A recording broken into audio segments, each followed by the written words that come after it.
Allahumma salli wa sallim wa barik ala Rasulillah wa ala alihi wa ashabihi wa man wala wa la hawla wa la quwwata illa billah. Allahu akbar, Allahu akbar, Allahu akbar, Allahu akbar, Allahu akbar, walillahil hamd. Jamaah Salat Idul Adha rahimani wa rahimakumullah. Di pagi yang penuh dengan berkah ini, kita kembali mengumandangkan takbir berulang-ulang sebagai pernyataan yang tulus ikhlas akan keagungan Allah Azza wa Jalla, sebagai pengakuan bahwa kita adalah hamba yang teramat kecil, teramat lemah, dan penuh dengan keterbatasan. Kita memuja-mujinya sebagai wujud rasa syukur kita atas segala limpahan nikmat dan rahmatnya yang tidak terhingga.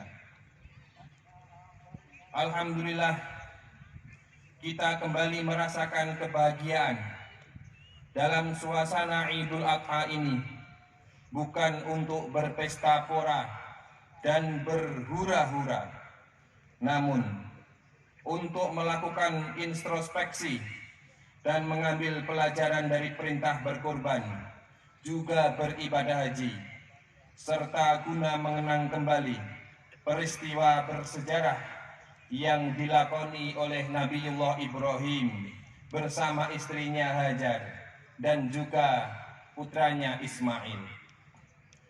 Kehidupan Nabi Ibrahim alaihissalam benar-benar syarat dengan keteladanan yang patut dicontoh. Untuk mendapatkan kehidupan yang penuh dengan makna, sebagaimana Allah berfirman dalam surah Al-Mumtahanah ayat keempat, qad kanat lakum uswatun hasanatun fi Ibrahim walladzina ma'ah. Sungguh telah ada suri tauladan yang baik untuk kalian dalam kehidupan Ibrahim dan orang-orang yang bersamanya. Jamaah Salat Idul Adha rahimani wa rahimakumullah ta'ala, sekurang-kurangnya ada 4 pelajaran yang bisa kita petik dari kisah Nabi Ibrahim alaihissalam dan keluarganya. Pelajaran yang pertama adalah berbaik sangka atau berhusnudzon kepada Allah Azza wa Jalla. Dikisahkan pada suatu ketika Nabi Ibrahim terbangun dari tidurnya. Tiba-tiba beliau memerintahkan istrinya Hajar untuk mempersiapkan perjalanan yang sangat jauh dengan membawa bayinya Ismail yang belum disapi. Ibrahim alaihissalam menyusuri bumi yang penuh dengan pepohonan dan rerumputan sampai akhirnya tiba di padang Sahara. Beliau terus berjalan hingga mencapai pegunungan, kemudian masuk ke daerah Jazirah Arab. Ibrahim menuju ke sebuah lembah gersang tanpa tanaman dan juga tanpa pepohonan. Tidak ada buah-buahan, apalagi makanan ataupun minuman. Di lembah tandus tersebut, beliau turun dari punggung hewan tunggangannya, lalu menurunkan istri dan anaknya. Setelah itu, tanpa berkata-kata, beliau meninggalkan istri dan anaknya di sana. Mereka berdua hanya dibekali sekantung makanan dan sedikit air yang tidak cukup untuk 2 hari. Tentu saja Hajar terperangah diperlakukan demikian. Dia pun membuntuti suaminya dari belakang sambil bertanya, "Ibrahim, hendak pergi kemanakah engkau? Apakah engkau akan meninggalkan kami tanpa lembah, tanpa teman di lembah yang kosong ini?" Nabi Ibrahim tidak menjawab pertanyaan istrinya. Beliau terus saja berjalan, Hajar kembali mengulang pertanyaannya, tetapi Ibrahim tetap membisu. Akhirnya Hajar paham bahwa suaminya pergi bukan karena kehendak dirinya sendiri. Dia mengerti bahwa Allah yang memerintahkan suaminya untuk pergi, maka dia pun bertanya, Allah amaraka bihada, apakah Allah yang memerintahkanmu untuk pergi meninggalkan kami? Ibrahim menjawab, benar. Serta merta istri yang solihah dan beriman itu berkata, idzan la yudayyi'unallahu abada. Kalau seperti itu, niscaya Allah Ta'ala tidak akan pernah menelantarkan kami. Allahu Akbar, Allahu Akbar, Allahu Akbar, walillahil hamd. Jamaah sholat Idul Adha rahimani wa rahimakumullah. Lihatlah bagaimana Nabi Ibrahim dan Hajar mampu dan mau berprasangka baik kepada Allah Azza wa Jalla. Mereka sangat yakin bahwa selagi bersama Allah, pasti mereka tidak akan terlantar. Bila kita menyaksikan banyaknya manusia yang stres atau frustasi dalam kehidupan ini, ternyata bukan karena sedikit nikmat yang Allah berikan kepada mereka, akan tetapi karena tipisnya berhusnudzonnya mereka kepada Allah. Sungguh nikmat yang Allah berikan jauh lebih besar dibandingkan cobaannya. Manusia wajib berbaik sangka kepada Allah apapun keadaannya, karena Allah akan menyikapi hambanya sesuai prasangka tersebut. Bila hamba berburuk sangka kepada Allah, berarti ia sendiri yang menghendaki takdir buruk buatnya. Sebaliknya, jika hamba itu berprasangka baik, maka Allah akan menakdirkan hal yang baik untuknya. Kita harus belajar dari Hajar, seorang wanita yang baru saja memiliki bayi, kemudian ditinggalkan suaminya di padang pasir yang gersang. Namun dia yakin, bila ini adalah perintah Allah, maka Allah tidak akan pernah menelantarkannya. Allah pasti membantunya. Janji ini bukan hanya untuk Hajar seorang, bukan pula hanya berlaku di zaman itu, namun kisah ini akan terus berulang pada setiap masa. Yakinlah bahwa orang-orang yang tekun beribadah kepada Allah, akidahnya benar, menegakkan sholat, berpuasa, menunaikan zakat, dan menjalankan perintah agama lainnya, pasti mereka tidak akan pernah ditelantarkan oleh Allah Azza wa Jalla. Allahu Akbar, Allahu Akbar, walillahil hamd. Pelajaran yang kedua adalah bersemangat dalam mencari rizki yang halal. Setelah Nabi Ibrahim alaihissalam meninggalkan istri dan anaknya, Hajar menyusui Ismail, sementara dia sendiri mulai kehausan. Panas terik matahari saat itu amat menyengat, hingga terasa begitu mengeringkan tenggorokan. Setelah 2 hari, air yang dibawa habis, air susunya pun kering. Pada waktu yang bersamaan, makanan pun habis. Kegelisahan dan kekhawatiran pun menghantui Hajar. Ismail mulai menangis karena kehausan. Sang ibu pun meninggalkan sendirian untuk mencari air. Dengan berlari-lari kecil, dia sampai di kaki bukit Sofa. Kemudian mendaki bukit itu, dia menengok ke sana kemari, mencari sumur, manusia atau kafilah. Namun, tidak ada sesuatu pun yang tertangkap pandangan matanya. Maka, dia bergegas turun dari bukit Sofa dan berlari-lari kecil sampai di bukit Marwa. Dia menaiki bukit itu, barangkali dari sana dia bisa melihat seseorang, tetapi tidak juga membuahkan hasil. Hajar turun dari bukit Marwa untuk menengok bayinya. Dia mendapati Ismail terus menangis. Tampaknya sang bayi memang benar-benar kehausan. Melihat anaknya seperti itu, dia bingung. Dia kembali ke Bukit Sofa dan mendaki ke atasnya, kemudian ke Bukit Marwah dan naik ke atasnya, hajar bolak-balik antara dua Bukit Sofa dan Marwah sebanyak 7 kali. Allahu Akbar, Allahu Akbar walillahil hamd. Hadirin hadirat yang kami hormati, ada sebuah pelajaran penting yang jarang dikupas dari kejadian ini, yaitu kesungguhan Hajar dalam mencari air. Ia kerahkan seluruh tenaganya untuk bolak-balik mendekati Bukit Sofa dan Marwah. Dia terus berusaha, walaupun akhirnya air itu ternyata ada di dekat anaknya sendiri.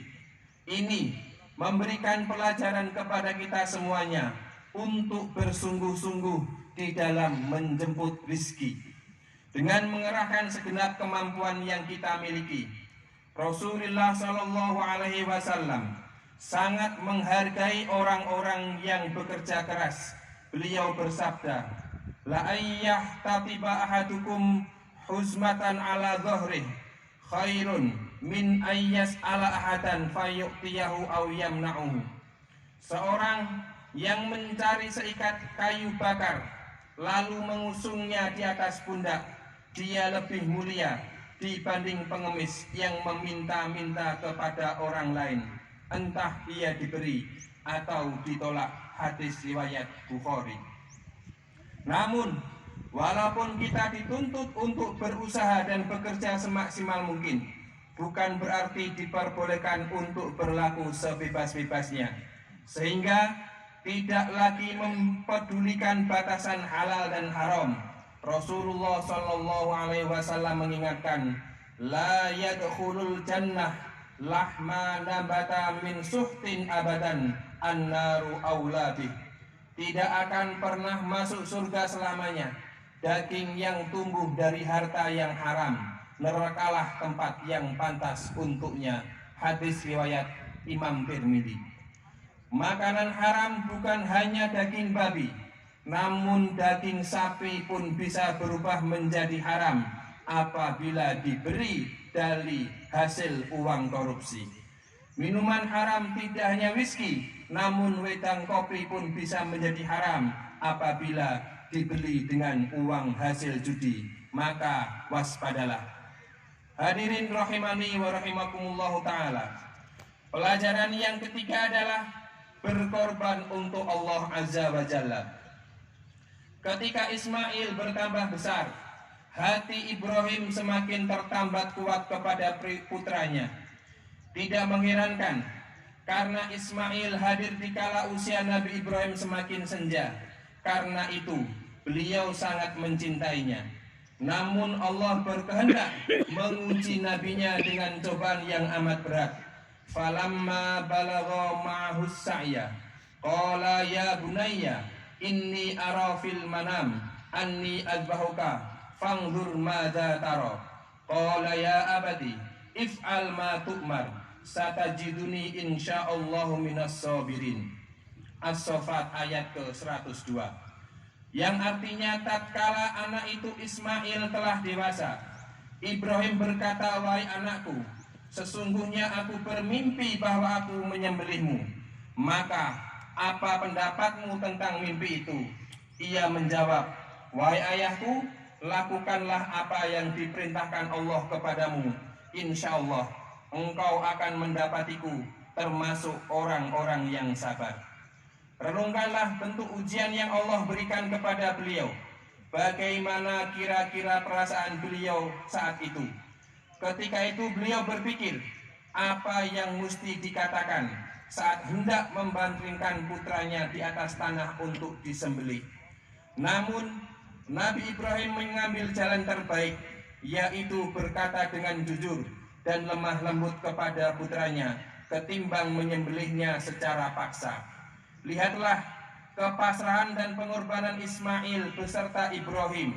Mereka berlomba-lomba untuk mendapatkan kasih sayang dari Allah, walaupun harus dengan mengorbankan nyawa putra tercinta. Allahu Akbar, Allahu Akbar walillahil hamd. Kaum muslimin dan muslimat yang dimuliakan oleh Allah, sadarkah kita bahwa kita sedang diajari oleh seorang anak dan ayahnya tentang makna pengorbanan untuk Allah.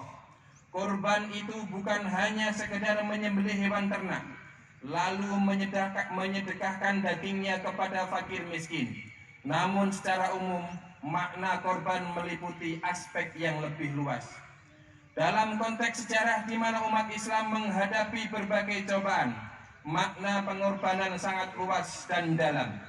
Nabi kita Muhammad SAW dan para sahabatnya dalam berjuang menegakkan Islam di muka bumi ini memerlukan pengorbanan. Mereka disiksa, ditindas, diintimidasi, dan merasakan sederet tindakan keji lainnya dari kaum musyrikin Quraisy. Begitulah potret pengorbanan untuk membela agama. Lantas, apakah yang sudah kita korbankan untuk membela akidah dan sunnah Nabi kita Muhammad Sallallahu Alaihi Wasallam? Allahu Akbar, Allahu Akbar walillahil hamd. Jamaah Idul Adha rahimani wa rahimakumullah. Pelajaran yang keempat atau pelajaran yang terakhir yaitu pentingnya mendidik keluarga. Nabi Ismail alaihissalam tidak akan menjadi anak yang penyabar jika tidak mendapatkan taufik dari Allah Azza wa Jalla, kemudian pendidikan dari ibundanya Hajar. Begitu pula Hajar tidak akan menjadi wanita yang tabah bila tidak diberi petunjuk oleh Allah, lalu dididik oleh Nabi Ibrahim. Sedang Nabi Ibrahim tidak akan menjadi sosok yang tegar jika tidak ditempa oleh Allah Subhanahu wa Ta'ala melalui wahyunya. Keberhasilan Nabi Ibrahim alaihissalam mendidik anaknya bukanlah pekerjaan ringan yang bisa diraih dalam waktu yang singkat. Hal itu merupakan hasil perjuangan yang ekstra berat yang membutuhkan waktu yang panjang. Sekarang mari kita bertanya kepada diri kita masing-masing. Sudahkah kita memberi keteladanan yang baik kepada putra-putri kita? Sudahkah kita mendoakan mereka agar menjadi anak yang soleh dan solehah? Putra-putri kita sangat memerlukan perhatian serius dari kita para orang tua, para guru dan pemerintah.